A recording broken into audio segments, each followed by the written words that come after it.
उनको कल हमने अरेस्ट किया है।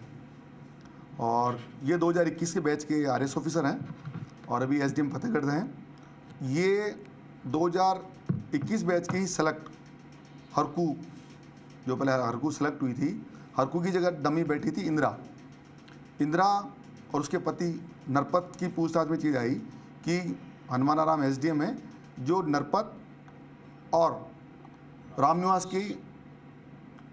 के डमी के रूप में बैठे थे। नरपत और रामनिवास दोनों अंतिम सूची में चयन नहीं हुआ और वो समस्त चरण उन्होंने क्वालिफाई किए, मात्र अंतिम जो चरण था उसके अंदर सेलेक्ट नहीं हो पाए वो। दो जनों की जगह डमी कैंडिडेट बैठे थे और इनसे पूछताछ होगी तो ऐसा लगता है और खुलासा नहीं। हाँ, हमें कल आज अवकाशकालीन मजिस्ट्रेट साहब थे, उन्होंने हमें प्रस्तुत किया, 1 दिन का रिमांड लिया है, पूछताछ भी जारी है और डीआईजी साहब और एडिशनल साहब लगातार पूछताछ कर रहे हैं। एसओजी ने कितने दिन की रिमांड मांगी थी सर? 10 दिन की रिमांड मांगी थी हमने और 1 दिन की प्राप्त हुई। सर कहाँ का रहने वाला है, कब पूछताछ के लिए बुलाया गया था हनुमानाराम को? ये बाड़मेर निवासी है जी। और जैसे ये भी हमने गिरफ्तार की थी इंदिरा और उसकी नरपत की, तो उसके पूछताछ में चीज़ आई है। फिर उसको वेरीफाई किया हमने हमारे दस्तावेज के साथ और रिकॉर्ड के साथ, तो पाया गया कि डमी के रूप में उनकी जगह बैठा है। हनुमानाराम इससे पहले और किसी परीक्षा में भी क्या डमी कैंडिडेट के रूप में बैठा था? अभी पूछताछ जारी है और जैसे खुलासे होंगे आपको अर्ज करेंगे।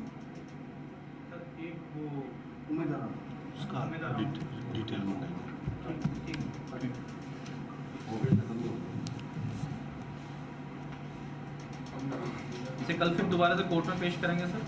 हाँ जी, कल वापस पुनः पेश करेंगे जैसे रिमांड समाप्त होगा।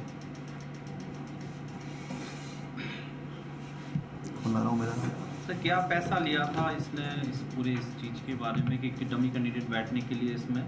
सर अभी कल ही इसको लेके आए हैं और अभी चूंकि पहली प्रथम दृष्टया ये था कि बैठा नहीं बैठा, तो उसके बारे में इसने सहमति प्रदान की कि बैठा है। अब आगे जो भी फर्दर क्वेश्चंस होंगे वो पूछे जाएंगे सर आगे। अभी तो अपने इसकी तायद की कि उसका नक्शा मोका कराएंगे, जहाँ गया है, जहाँ परीक्षा में दिया है, उन सब का घटनाक्रम का तस्दीक कराएंगे। काफ़ी चीज़ें, काफ़ी तफ्तीश होना बाकी है। वर्ष 2021 के अंदर इसने सब इंस्पेक्टर का भी दिया था या एसडीएम वाला दिया था? वो भी सब पूछताछ का भाग है, अभी पूछ रहे हैं।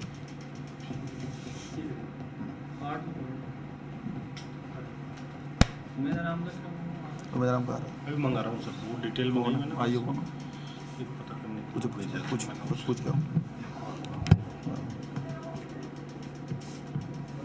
बताया जा रहा है कि कौन कौन से ऐसे पेपर थे जिसमें बैठा गया था और खुद अब हनुमानाराम ने ये कबूल कर लिया है कि वो डमी कैंडिडेट के तौर पर बैठा था।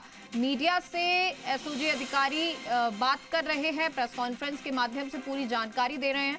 हालांकि उनका ये कहना है कि कल जब पकड़ा गया था उस वक्त ये कंफर्म नहीं था कि क्या ये डमी कैंडिडेट के रूप में बैठा था या नहीं, क्योंकि आगे जो लीड मिली थी उसके अनुसार तो हनुमानाराम अब डमी कैंडिडेट के रूप में बैठा था। लेकिन जब हनुमानाराम को पकड़ा गया उसके बाद पूछताछ की गई तो कबूल हनुमानाराम ने भी किया कि वो डमी कैंडिडेट के रूप में बैठा था, जिसके बाद इसको अब कल कोर्ट में पेश भी किया जाएगा। अब आगे कितनी रिमांड मांगी जाती है और क्या सिर्फ ये हनुमानाराम ही है या और भी कई लोग हैं और कई बड़े नाम सामने आ सकते हैं, क्योंकि जैसे हनुमानाराम हालांकि उस वक्त जब वो डमी कैंडिडेट के रूप में बैठा था तब वो आरएएस परीक्षा में चयनित नहीं हुआ था, एसडीएम नहीं था।